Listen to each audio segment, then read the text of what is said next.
새해 첫 신년주일 예배를 저희들이 드리고 있습니다. 기쁜 희망의 새해에 여러분과 여러분 가정과 그리고 자녀들 위해 하나님의 크신 축복이 넘치시기를 축원합니다. 새해 첫 주일은 오늘 여러분 먼저 하나님 앞에 예배를 드림으로 신년 첫 날을 시작하는 여러분의 발걸음은 아브라함의 발걸음같이 복된 발걸음이 될 것으로 믿습니다. 그동안 저를 비롯해서 다 여러분 안타깝게도 코로나19로 인해서 교회 안에서 예배의 자유함을 잃어버렸었습니다. 그래서 성전 생활을 많이 못했죠.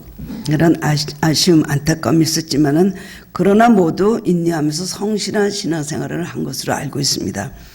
예수님께 옷값을 깨뜨려서 향유를 부었던 마리아와 같이 괴로우나 즐거우나 변함없이 주님을 사랑하면서 비록 가정에서 개인적으로 기도 생활과 말씀 생활을 게을리하지 아니한 것을 주님께서 반드시 기억하시고 여러분을 축복으로 갚아주실 것을 믿습니다. 2022년 하늘교회 표어는 빛을 발하는 교회입니다. 여러분 여기 현수막 보시죠? 빛을 발하는 교회. 우리 표어를 정할 때는 기도를 한동안 하면서 성령의 감동 따라 표어를 정하는 것이거든요. 무슨 말씀이 필요할까? 하나님께서 우리 하늘께 이제 기대하신 것이 바로 이것인가 봅니다. 2022년도에는 빛을 발하는 교회가 되어라 말씀하시는 줄 압니다. 하늘께 모든 성도가 이사야 60장 1절의 이 말씀을 사명으로 알고 한 해 동안 은혜 받고 열심히 신앙생활로 승리하시기를 바랍니다. 예수님께서는 마태복음 5장 14절에서 15절에 이렇게 해서 말씀하셨습니다. 너희는 세상의 빛이라. 산 위에 있는 동네가 숨겨지지 못할 것이요 사람의 등불을 켜서 말 아래 두지 아니하고 등경 위에 두나니 이러므로 집안 모든 사람에게 비치느니라 라고 말씀하셨습니다. 산 위의 동네가 숨겨지지 못하는 것과 마찬가지로 우리 그리스도인은 빛이기 때문에 숨겨지지 않는다는 것입니다. 우리가 숨으려고 해도 숨을 수가 없어요. 우리의 빛을 드러내게 하시고 우리의 의를 사람들한테 보이시고 그리고 하나님의 놀라운 뜻을 이루기 때문에 우리는 숨으려도 숨을 수가 없습니다. 숨어있는 사람들을 다 부르셔서 하나님께서 드러내시고 하나님께서 들어 사용하여 주신 것을 성경을 보면 많이 알 수가 있습니다. 그리스도인들은 우뚝 서야 됩니다. 높이 들려야 하고 가려지지 않고 서서 세상에서 빛으로 드러나야 됩니다. 이것이 우리에게 주신 사명입니다. 너희는 무엇이냐? 너희는 세상의 빛이라. 너희는 무엇이냐? 너희는 세상의 소금이라. 우리에게 주신 가장 간단한 우리의 사명이 바로 이것이죠. 빛대 생활하고 빛으로 드러나야 되고 소금이 돼서 썩어져가는 이 세상을 썩지 않게끔 방부제 역할을 하는 소금의 역할을 해야 된다. 우리 평생에 우리에게 주신 가장 큰 사명이 바로 이것인 줄 알고 살아야 되는 것입니다. 이것이 승리를 영광을 향한 우리의 자세인 것을 알아야 됩니다. 영국의 유명한 영성가이고 크리스찬 작가인 C.S. 루이스 아주 유명합니다. 그분의 책이 서점에 많이 나와 있고요. 그 루이스의 이 책을 읽어보면 은혜가 안 되는 말씀이 없습니다. 어떻게 이렇게 깨달음이 있고 이렇게 영적으로 깊은 말씀을 했는가 놀랍게 되는데 그는 그렇게 하루아침에 그렇게 된 것이 아닙니다. 굉장히 많은 슬픔과 역경을 디디고 일어서서 훌륭한 그런 작가가 된 것입니다. 아내가 세상을 떠난 뒤에 심각한 절망에 빠져서 인생을 포기하려고 했습니다. 매일 아내와의 추억을 떠올리면서 일기를 쓰는 것이 그의 일과였습니다. 너무 큰 슬픔 속에서 정신적으로 방황을 했기 때문에 정신병자 되지 않게 해주십시오 라고 매일 기도할 그런 정도였습니다. 그러던 어느 날 루이스는 기도 중에 주님을 만나게 되었습니다. 슬픔과 절망에 완전히 깊이 빠져있는 그에게 예수님께서 빛으로 나타나셨습니다. 한 줄기 빛이 자기 영혼에 비춰오는 것을 보았고 자기를 향하신 하나님의 거룩한 뜻이 있음을 깨닫게 되었습니다. 이것이 큰 은혜죠. 우리도 다 이런 은혜를 받기를 원합니다. 또 여러분 그런 은혜를 다 받으셨습니다. 한 줄기 빛이 우리에게 찾아왔고 하나님의 뜻이 있는 걸 우리는 깨닫고 살아가는 것입니다. 그 루이스는 그 순간 마음을 짓누르고 고통을 주던 슬픔과 어둠의 영이 사라졌습니다. 이걸 보면은 이 세상에서 우리가 슬픈 일이 많이 있고 상처받을 일이 많이 있고 참으로 괴로운 일이 많이 있지만 그렇게 살기 때문에 그럴 수 있다라고는 우리가 말할 수 있지만 사실은 성령이 우리 안에 오시면 어떤 슬픔도 어떤 절망도 어떤 상처도 우리는 이겨낼 수가 있습니다. 다 인간에게서 오는 슬픔, 인간에게서 오는 모든 고통과 인간이 느끼는 모든 절망은 다 다 사실은 인간에게서 나오는 거거든요. 하나님께서 주신 것은 빛입니다. 그 다음에 하나님께서 우리에게 어떤 길을 가르쳐 주신다는 것입니다. 그래서 제일 먼저 쓴 책이 슬픔을 다하다입니다. 슬픔을 끝냈다는 얘기죠. 그 후로 있으면 그리스도인들에게 많은 깊은 은혜와 감동을 주는 주옥 같은 신앙의 글들을 발표하게 되었습니다. 그만큼 고통과 슬픔을 막 겪고 디디고 일어났기 때문에 그만큼 강렬한 성령의 빛이 비추면서 그 밝은 세계를 체험하게 된 것입니다. 이 세상에 어둠이 있듯이 우리 심령에도 밤 같은 어둠이 있습니다. 그러나 밤이 있으면 낮이 있죠. 태양이 떠오르면 그 빛의 어둠이 사라지고 밝은 아침이 오듯이 우리 심령에 그리스도의 빛이 비추면 새로운 인생이 시작되는 것입니다. 오늘 우리가 다른 것들로 인해 고통당하고 근심하고 우리가 절망하고 낙심하지만 사실 우리에게 그런 1차적으로 고통을 주는 문제들을 놓고 기도할 것이 아니라 사실은 우리가 기도해야 될 것은 주님의 빛이 나에게 비춰주게 하시고 주님이 내 마음속에 오시옵소서, 그것을 먼저 기도하는 것이 순서요. 그 문제가 해결되면 다른 것들은 다 우리는 이기고 극복해 나갈 수가 있습니다. 이스라엘 백성들은 하나님의 선민임에도 불구하고 여호와 하나님 동안에서 오랫동안 우상숭배를 하였습니다. 특히 가나안에 들어와서는 얼마나 그 가나안의 나쁜 우상들을 따라가면서 하나님의 마음을 아프게 하고 하나님 진노하게 해드렸는지 모릅니다. 어린아이를 희생제사로 드리는 몰록이라는 우상을 숭배하였습니다. 나무로 사람과 짐승 벌레 형상을 만든 목상을 숭배함으로 하나님 앞에 범죄하였습니다. 크게 반역을 하고 그 다음에 하나님의 진노를 사게 되었습니다. 그리고 결국은 돌아오라 하는 선지자들의 말을 들었습니까? 듣지 않았습니다. 선지자들을 때리고 능욕하고 침뱉고 가두고 결국은 죽이고, 그러다 나중에 결국 심판을 받게 되어서 BC 600년경에 유다 나라는 이웃의 강대국 바벨론에게 멸망당하고 포로로 끌려가서 온갖 지옥과 고통을 당하게 되었습니다. 느부갓네살 왕이 예루살렘을 쳐들어와서요. 그 다음에 승리하고 그 다음에는 이스라엘 사람들을 포로로 1차, 2차, 3차에 걸쳐 계속해서 붙잡아가는 역사가 일어났습니다. 하나님의 말씀에 불순종한 이스라엘은 어둠 속에서 70년간이라는 긴 세월을 허덕이게 되었죠. 자, 우리나라 1950년에 6.25 동란이 일어났습니다. 지금 70년이 넘었죠. 올해가 2022년에 72년째 되는 걸 이렇게 생각하면서 하나님 바벨론 포로는 70년 만에 이스라엘 백성을 하나님께서 다시 돌아오기 귀환하게 하셨는데 우리나라도 이런 해방을 주셔야 되지 않겠습니까? 그런데 오히려 점점 더 그 희망이 보이지 않습니다.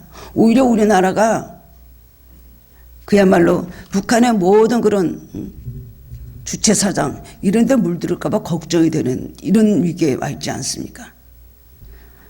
그런데 하나님은 70년 되니까 이스라엘 백성을 버리지 않고 때가 됐기 때문에 이사야를 통해서 바벨론 포로 생활의 시리에 절망에 빠져있는 백성들에게 미래에 있을 기이한 축복을 말해줌으로써 새로운 비전과 희망을 주고 이제 너희들이 할 일이 무엇인가에 대해 선포하게 하셨습니다.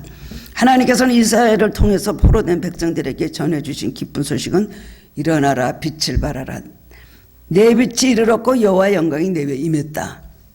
이것은 그 고통과 절망 중에 있었던 하나님 앞에 버림을 받았다고 생각했던 이스라엘 백성들에게는 상상할 수도 없는 큰 축복이었습니다. 회복이 되고 다시 하나님께서 이 나라를 이제 일으켜 주신다는 생각을 할 때 이스라엘 백성들은 이게 사실일까?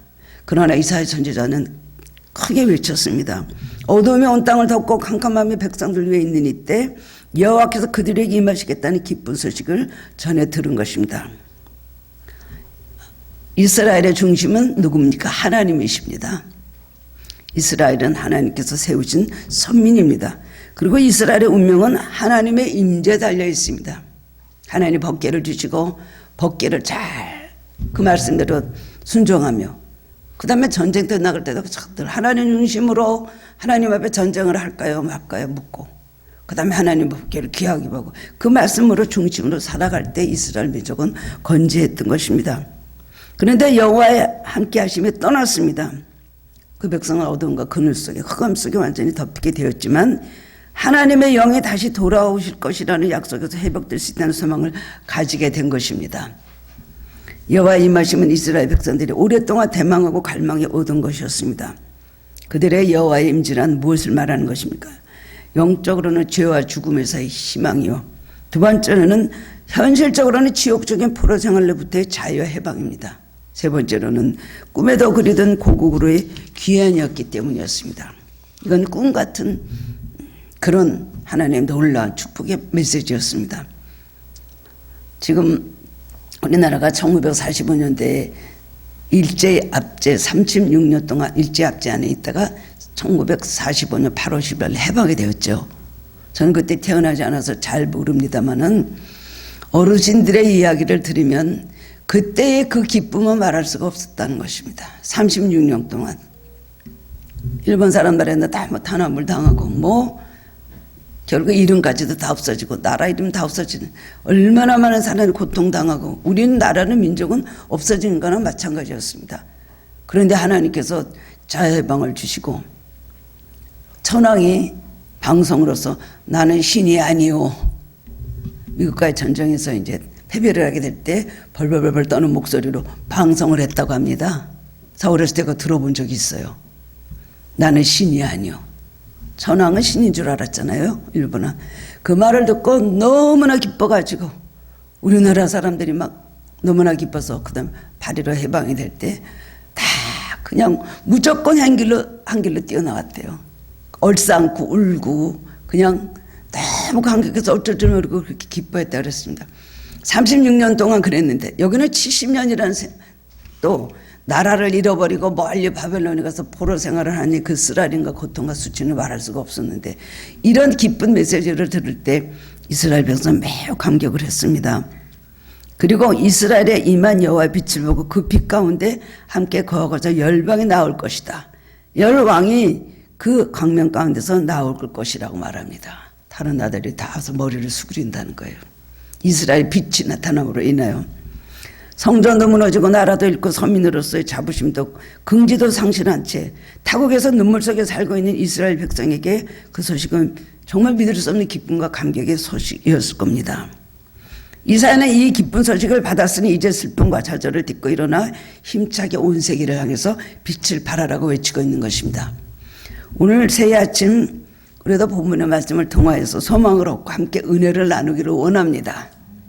첫 번째로는 어둠 속에서 빛을 비춰야 된다는 것입니다. 본문 1절 2절 보면 일어나라 빛을 발하라 이는 내 빛이 이르렀고 여호와의 영광이 내 위에 임하였음이니라. 오직 여호와께서 내 위에 임하실 것이며 그 영광이 내 위에 나타나리라 라고 했습니다.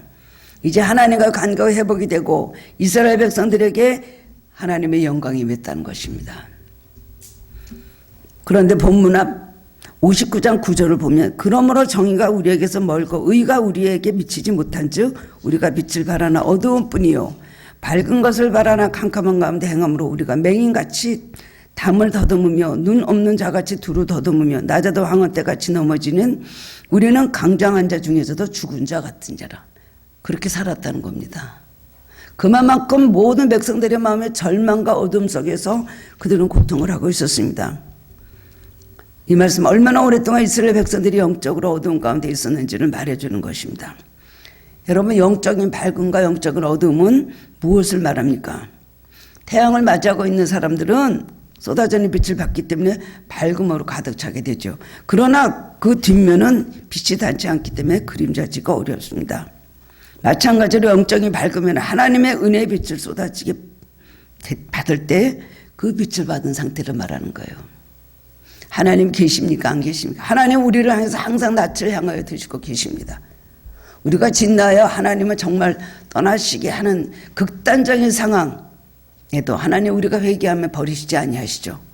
근데 우리가 하나님을 등지고 있습니다. 하나님의 사랑은 여전하신데 태양을 등지면은 등진 사람이 얻은 것이지 태양이 얻은 것이 아니지 않습니까? 그렇습니다. 영적으로 어두운 사람은 하나님의 은혜의 빛을 비춰주셔도 하나님을 등지고 돌아서 있기 때문에 전혀 받지 못한 상태로 늘 절망적이고 늘 의심하고 늘 하나님 앞에 모든 걸 반문하고 하나님 기뻐하지 않는 삶을 삽니다. 순종하지 않습니다.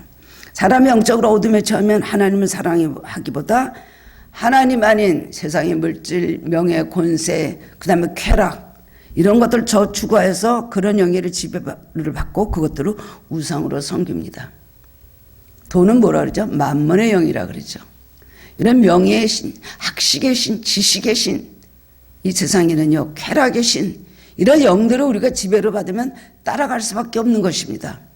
우리 마음이 있고 정신이 있지만 우리의 영은 우리가 어떻게 할 수가 없습니다. 하나님을 떠나면 우리 영은 죽을 수밖에 없는 것입니다. 그렇기 때문에 하나님의 밝은 빛으로 우리의 영을 비춰줄 때에 우리는 비로소 알고 그 모든 세상의 영, 마귀의 영을 우리가 물리칠 수 있는 것입니다.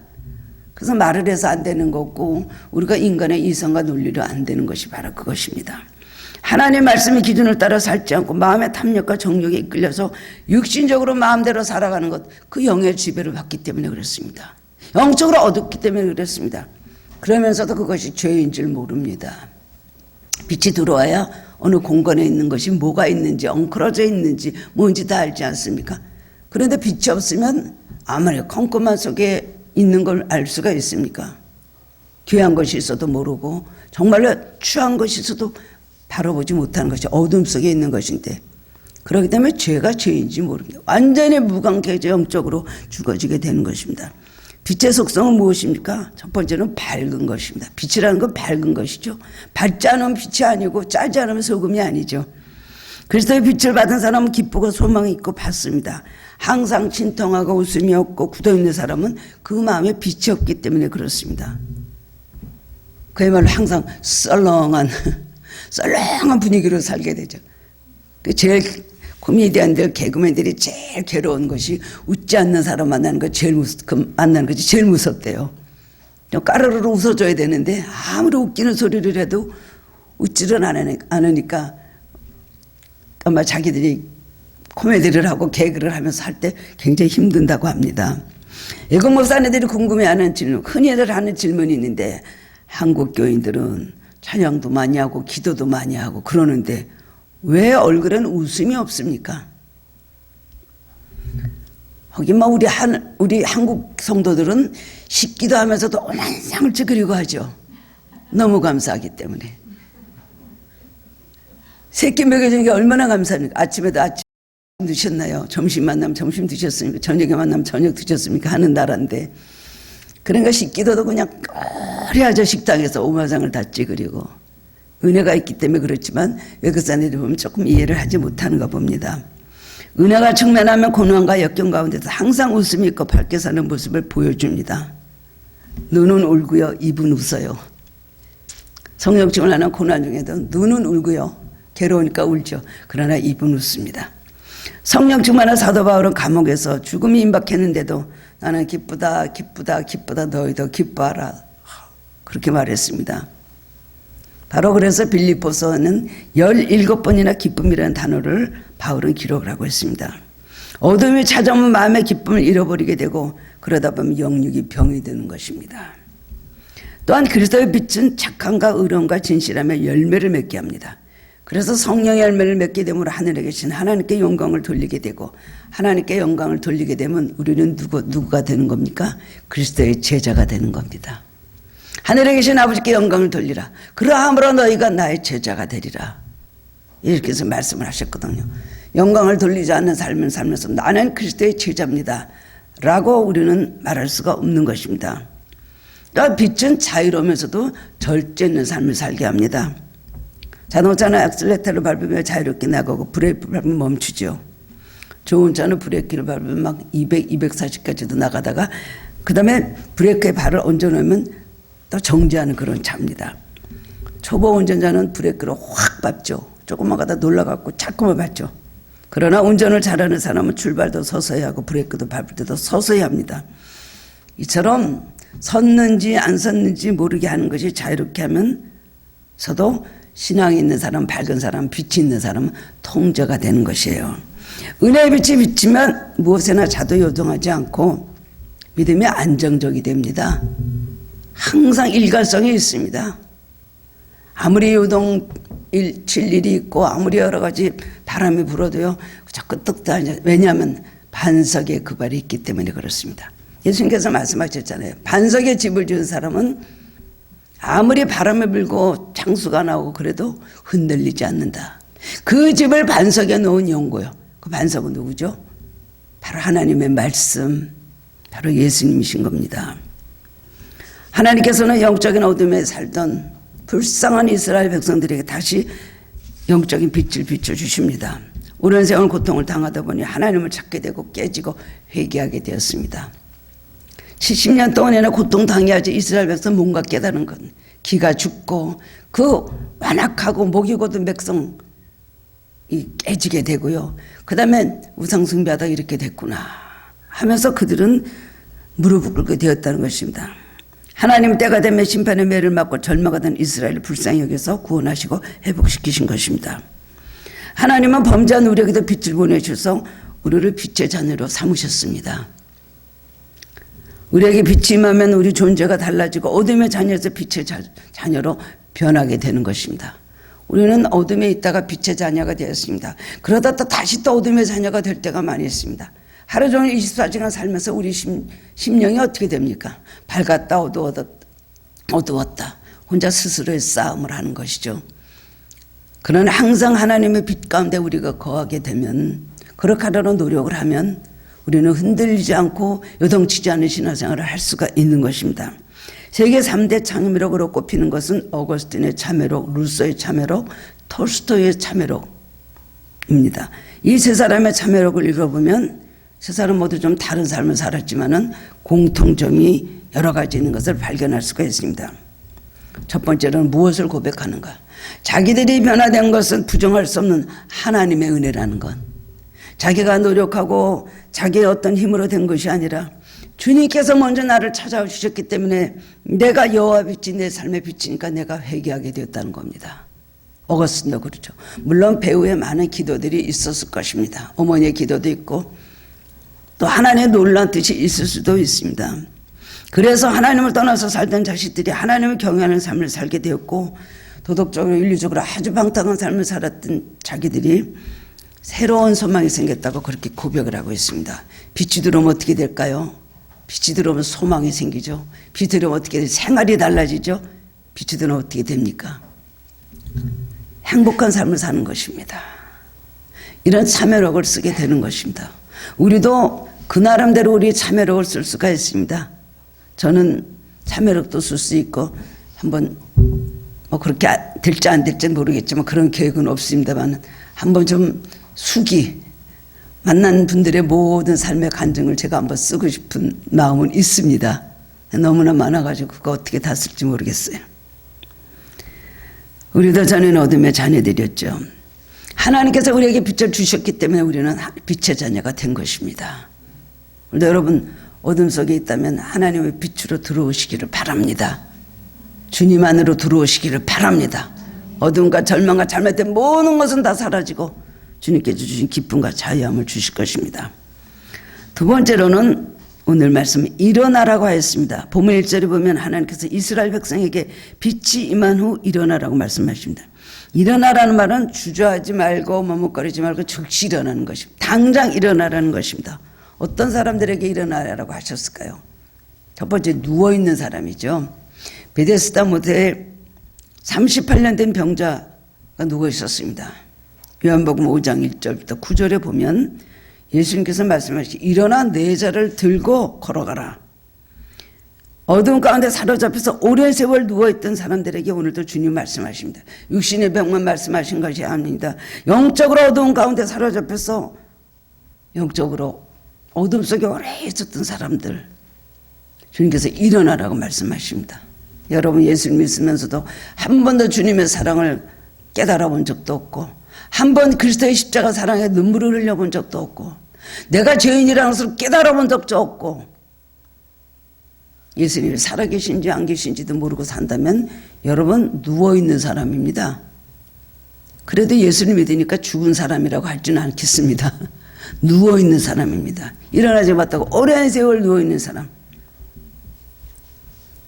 일어나라. 마음 원인데 육신이 약해서 오랜 세월 나는 안 돼 나는 할 수 없어라고 포기하고 있는 사람들에게 주님 오늘도 명령하십니다. 누워있지 말고 일어나라. 그리고 뭐라 했어요? 내 자리를 들고 걸어가라. 이 깔고 있든 누워있든 이 자리를 들고 일어나야 됩니다. 세상적인 자리, 모든 병적인 자리, 잘못된 생각이, 고집과 모든 여러 가지 버려야 될 이 자리들 떨쳐버리고 일어나야 되는 것입니다. 희망을 잃어고 낙심하신 분들은, 의심하고 패배 속에서 살아오신 분들, 희망을 가지고 일어나시기를 축원합니다. 두 번째로는 잠에 들어있는 사람에게 일어나라고 하셨습니다. 이사야 52장 1절 보면 시온이여 깰지어다 내 힘을 낼지어다. 이스라엘 백성들이 영적으로 깊은 잠에 빠져있을 때 이제 깨어서 일어나라고 하는 것입니다. 하나님께서 오늘 우리에게도 이 말씀을 주신 줄 알고 일어나야 됩니다. 너 누워 있었느냐? 너 자고 있었느냐? 그리스도인들은 뭐죠? 항상 깨어있는 사람이죠. 성령 안에서 기도로 깨어있는 사람. 그렇지 않으면은 잠이 들었다고 말씀을 하십니다. 교회 안에서도 열심을 잃어버리고, 그 다음에 침체되어 있는 자들, 받은 사명이 있지만 이런저런 핑계로 사명을 게을리하는 자들에게 주님께서 오늘도 말씀하십니다. 일어나라. 아니, 나는 누워있지 않아요. 나는 절대로 잠이 들어있지 않습니다. 우리가 자신 있게 말할 수 있을까요? 여러 가지 면으로 우리는 다 살펴봐야 되는 것입니다. 에스겔 골짜기 마른 뼈들은 죽은 지 오래돼서 다 말랐습니다. 근데 그 안에서 생기가 들어가니까 큰 군대가 되어서 전쟁을 하게 되었죠. 이렇게 무기력한 뼈라도 생기, 하나님의 생긴 성령이 들어가면은 강한 군대가 되는 것입니다. 하나님 생긴 성령의 힘으로 일어나게 되면 우리가 할 수 없는 일들을 능력 있게 하게 되는 것입니다. 성령은 뭐죠? 하나님의 영, 하나님의 생기입니다. 성령의 충만하면 일어날 수 있습니다. 베드로 예수님 모른다고 3번이나 부인했어요. 그 전에 예수님을 사랑하는 것은 인간적으로 사랑한 겁니다. 제자와 선생님과의 관계, 그런 관계에서 예수님을 사랑했죠. 인간적으로 너무나 사랑해서 예수님을 건드리면은 가만히 안 둘 것이다. 예수님 겟세마네 동산에 같이 갈 때 칼 차고 나갔던 사람이에요. 자기 영은 성령 충만하지 못했어요. 오로지 인간의 마음으로 한번 해보겠다는 마음 가지고 예수님이 지키려고 했지만 결국 로마 군인들하고 서경한들이 오니까 도망갔잖아요. 그리고 예수님 잡혀 들어갈 때 가야바 때려서 점점 들이쳐주다 예수님 모른다고 3번을 부인했어요. 패배의식과 절망과 허탈감을 살고 있었는데 결국 마가다라방에서 성령의 충만함을 받고 나니까 사람이 달라졌습니다. 사람은요, 하나님의 사람 아니면 마귀의 사람입니다. 중간은 없습니다. 왔다 갔다 할 수는 있겠지만 동시 역사할 수는 없어요. 하나님의 영에 잡힌 사람은 성령의 사람이에요. 마귀의 영에 잡힌 사람은 마귀의 사람이에요. 회색지대라는 게 있을 수가 없는 것이에요. 그렇기 때문에 우리는 하나님 앞에 잠이 들어있었다면 일어나야 되는 것입니다. 빛을 비춰주시면 우리 일어날 수가 있는 것입니다. 여러분, 그렇기 때문에 우리가 할 수 없는 일들을 하게 되죠. 전도하기로 하나님께서 원했으면 금년에는 한 영혼이라도 구원하시기 바랍니다. 코로나로 교회가 다 문 닫고 있는데 어떻게 전도를 해올까요? 복음을 전할 수 있는 기회를 주셔요. 어떻게든지 하나님은 한 영혼이라도 구원하시고 그런 역사를 이루실 것입니다. 기도하기로 작정하고 성경 읽기로 결심했으면은 금년에는 꼭 실천하시기 바랍니다. 용도삼이 되지 마세요. 사흘 지나고 간두지 마시고 꼭 연말 될 때까지 한 번 정했으면 끝까지 하는 사람, 이런 사람은 하나님께서 기뻐하시는 겁니다. 하나님 앞에 오랫동안 서운하고 약속했던 것 100%는 못 지켜도 그래도 한 7, 80% 이상은 우리가 지킨다면 우리 연말에 가서 주님께서 그래도 하느라고 애썼다, 잘했다 하고 칭찬하실 겁니다. 그 다음에 죽은 사람들에게 일어나라고 하십니다.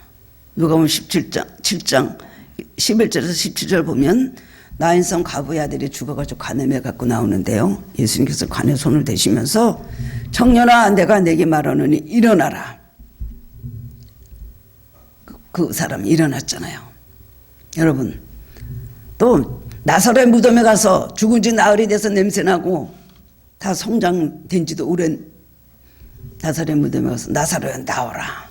일어나서 나왔잖아요.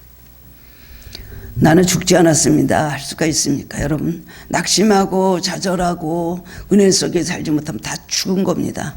악에는 끊임없이 우리를 죽이려고 그래요. 도적이 오는 것은 도적질하고 우리의 생명을 죽이려고 하는 것이고, 목자가 오는 것은 우리에게 생명을 넘치도록 주신다고 말씀을 하셨습니다. 하나님을 모르고 죄악에 빠져있는 타락해 있는 사람들, 절망하고 내일의 소망이 없어 죽어있는 사람들에게 주님은 일어나라고 말씀을 하십니다. 성도들 간에도요, 혹시나 악심해서 막 부정적인 소리하고 그런 분들 하늘교는 없지만, 만약에 그런 분들을 만난다면 권면하시기 바랍니다. 같이 울어주는 것도 좋지만요. 어떤 분이 상담을 하는데, 제가 해드리는 분이 있는데, 굉장히 많은 슬픔을 달콤하게 낙심하고 이제 그럴 때 연락을 하지 않습니까? 근데 저는 이제 교과서 같은 소리만 했어요. 목사니까 교과서 같은 소리만 하죠. 시간이 없습니다. 아니, 시간 너무 많습니다. 하나님 역사할 시간 너무 많으니까 낙심하지 마십시오. 자기는 며칠 안 남았다 그러는데 또 다 헝클어져서 어떻게 될 수 없는 상황까지 왔다고 하지만 하나님은 살아계십니다. 사람의 끝은 하나님의 시작입니다. 이렇게 설교가 아니라 권면을 하니까 그렇게 섭섭했나 봐요. 근데 나중에 문자가 왔더라고요. 목사님 그 말 듣고 나서 전화 안 받았다. 전화 그 다음에 안 걸었는데 내가 걸었는 줄 아나 봐요. 그러면서 며칠을 두고 울었는데 너무 많이 울어갖고 마스크가 다 젖었대요. 이게 가면서도 울고 일하면서도 울고 막 그래가지고 그랬다더라. 그냥 간절히 기도했어요. 그분에게 소망을 주시라고 이제 기도를 했는데 나중에 통화가 한 번 됐는데 그렇게 섭섭했나 봐요. 그러면은 낙심에 빠져서 울어라. 그래. 그런 부정적인 얘기를 같이 할 수는 없잖아요. 그렇죠? 매 끌어안고 우는 건 세상 사람들이에요. 여러분 장례난 데 가보세요. 얼마나 우는지. 한국 사람 우는 건 끝내줘요. 오래전에요. 제가 공항을 갔는데 한참 봤어요. 한국 사람들의 정서가 어떤 것인가. 한국 어떤 집의 딸이 미국 사람을 만나가지고 이제 결혼을 해갖고 이제 미국으로 가는 거예요. 미국 사람하고 결혼해서 미국으로 가는 거죠. 그런데 이제 가는데 세상에 친정엄마가 우는데요. 어떻게 그렇게 울을까요? 완전히 공항 바닥에 뒤집어져 갖고 막 그냥 점점 그 출국하러 나가는데 막 넘어가려고 그래요. 실수를 해갖고. 그리고 막 뒤집어지고 사람들이 불축을 해주고 막 정신 차리라고 그러고. 그랬더니 그 사위가요. 뒤를 돌아보더니 확 신경질을 부리더라고요. 당신 딸 내가 죽이러 데려가 이런 거죠. 죽어있는 자들 너무 심하게 절망하고 너무 심하게 소망이 없다 하고 그 바로 죽은 자들입니다. 우리는 언제든지 우리에게 소망을 주시는 하나님께서 사랑하시는 자녀들이 우립니다.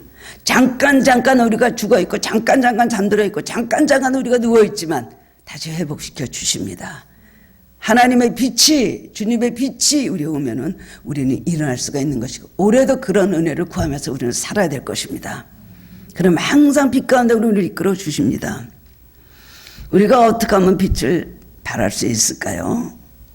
빛을 발하고 싶죠. 어떻게 하면 일어나서 빛을 발해서 내 가정에도 빛을 발해서 어둠이 다 쫓겨나가고 내 직장에도 이 사회에도 나라에도 다 그런 마음 가지죠. 내가 빛이 돼서 빛으로 나가면 그냥 어둠이 모든 마귀들이 다 도망가는 역사가 그런 승리의 역사가 있기를 바라죠. 어떻게 해야 될까요? 성령 충만해야 되는 것입니다. 성령은 빛이죠. 세상은 어둠이고 나 자신도 어두울 때가 많이 있고 사탄의 세력에 놀려지는 어둠인 것입니다. 성령으로 충만할 때 우리는 성령도 우리의 연약함을 도우시나니 로마서 8장 26절에 말씀하셨습니다. 우리가 성령의 도우심을 받을 때 우리는 항상 승리할 수 있습니다. 두 번째로는 우리가 빛을 발하는 하나님 말씀에 순종하는 것입니다. 하나님 말씀 빛이죠. 시편 119편 105절에 보면 주의 말씀은 내 발의 등이요 내 길의 빛이니이다라고 말했어요. 얼마나 감사한 아멘입니까? 주님의 빛이 주님의 말씀이 내 발의 등이 되고요. 걸어가는데 등불이 된다는 거예요. 그 다음에 내 길에 빛이 된다는 겁니다. 하나님 말씀 우리를 인도하죠. 하나님 말씀 없이 우리가 어떻게 삽니까? 하나님의 말씀 내 안에 있어서 낙심하다가도 일어나고 또 절망했다가도 소망을 주시는 하나님의 음성을 우리는 말씀을 통해서 들어야 되는 것입니다. 벤자민 플랭클린이 필라델피아에 살고 있을 때 밖을 나가니까 밤에 어둡거든요. 그러니까 이 사람이 집안에 있는 아름답고 환한 등을 갖다가 바깥에 선반을 만들어 놓고 길에다가 놨어요. 그러니까 사람들이 지나갈 때 얼마나 저 사람 왜 저러지? 아니 등은 집안에 있으라고 놔둔 것이지 저걸 갖다 놓고 밖에 불을 켜놓는 이유가 뭘까? 그럼 사람들이 다 흉을 보면서 지나갔다고 합니다. 얼마 지나고 보니까 그 앞을 지나갈 때는 환하거든요. 사람들이 나도 그렇게 해야 되겠다. 그래서 자기 집 앞에 또 이렇게 선반을 해놓고 등을 갖다 놓고 불 켜놓고 그러다 온 동네가 다 환해졌다는 거예요. 그래서 미국의 가로등이 시작이 된 유래가 바로 그거라고 합니다. 우리 2022년 이민년 새해가 밝았습니다. 세상이 지금 너무 어둡고 캄캄합니다. 빛을 비출 때 내 길이 환해질 수가 있고 내가 가는 길을 내가 알면서 어둠 속에 비척거리면서도 내가 가는 길이 옳은 길인지 아닌지 골짜기인지 낭떠러지로 가는지 모르면 되겠습니까? 하나님 빛이 비출 때 우리는 길이 보입니다. 바른 길을 걸어가서 또한 어둠에 처해서 길을 못 찾는 사람들을 빛을 비춰주며 그들의 손잡이가 그들의 지팡이가 되고 손을 잡아주는 사람이 되어서 어두운 밤에도 밝은 길을 걸어갈 수 있는 그 일, 이것이 우리에게 주신 사명입니다. 작은 빛도 어둠 속에서 환하게 비쳐요. 밤에 산기도 가면은요 깜깜하잖아요. 그럼 후라시 안 갖고 가고 촛불 같은 거 안 갖고 갈 때가 있잖아요. 어떻게 해요? 핸드폰 다 끼면요 그 깜깜한 산속에서 청계산 이런 데서 그걸 끼면 환해서 이만큼 가면 또 꼬집 다시 켜서 그러면서 얼마나 그것이 빛의 역할을 해주는지 모릅니다. 여러분 우리가 즐겨 부르는 복음성가 이런 가사가 있습니다. 참 은혜스러운 거예요. 예수 안에 생명이 있네 주님의 빛이 되시네. 예수 안에 생명이 있네 주님의 빛이 되시네. 얼마나 감사합니까? 여러분 지난날의 모든 어둠을 뚫고 일어나서 빛을 발하는 하늘께 성도님들 되시기를 주님의 이름으로 축원합니다. 사랑의 주님 감사드립니다. 지난 한 해도 주님 앞에 부족한 것이 많이 있었지만 1년 365일 저희들을 지켜주시고 오늘도 주님 전하다 예배를 수 있도록 인도하시며 작은 믿음이라도 우리에게 허락해 주신 걸 감사드립니다. 그러나 뒤를 돌아볼 때 부끄러운 것밖에 없습니다. 우리들이 원하는 대로 1년을 살지 못하고 또 낙심하고 좌절하고 또 하나님 앞에 우리가 근심할 때가 많이 있었습니다. 주님 올해는 승리하는 한 해가 되게 하여 주옵소서. 우리에게 주신 표 일어나 빛을 발하라는 것 빛을 발하는 교회의 사명을 감당할 수 있게 하시길 원합니다. 우리는 빛이 될 수가 없습니다. 빛이 되시는 예수님이 우리에게 비춰줄 때 우리는 그 빛을 발해서 우리가 빛을 비출 수 있습니다. 하늘길에 1년 동안 성령 충만한 교회가 되게 하시고 하늘의 빛을 비춰주셔서 어둠이 물러가고 항상 하나님 이곳에 하나님 영광이 드러날 수 있는 교회가 되도록 축복하여 주시길 원합니다. 모든 환경의 제압을 받고 많은 어려움이 있지만 주님 우리 마음에 소원하오니 성령 충만한 교회가 되게 하시고 각자에게 갑절의 은혜를 충만히 나려 주셔서 우리가 모두 빛으로 밝아지게 하시고 우리에게 주신 빛을 발하는 교회의 사명 빛을 발하는 성도들의 사명을 감당할 수 있도록 도와주시길 원합니다. 하나님께서 그런 표를 주셨사오니 저희들에게 힘주시고 능력 주시옵소서. 우리들은 아무 지혜도 없고 부족합니다마는 그저 주님을 따라갈 것입니다. 빛 대신 주님을 따라갈 것이오니 저희들 마음이 지치지 않게 하시고 저희들 마음이 변하지 않게 하시고 처음부터 끝까지 꾸준히 주님만 보고 따라가게 하시고 선한 목자 되신 예수님 말고 다른 길로 제 갈 길로 가는 그릇된 양이 되지 않게 하여 주시옵소서. 우리의 이 모든 결심과 결단과 이 모든 약속이 흐트러지지 않게 하시며 성령님 우리 안에 오셔서 이 일을 이루시며 승리하고 주님께 영광 돌리는 한 해가 되게 하여 주시옵소서. 빛으로 가득 채워 주시옵소서. 감사드렸고 예수 그리스도 이름으로 기도드리옵나이다. 아멘.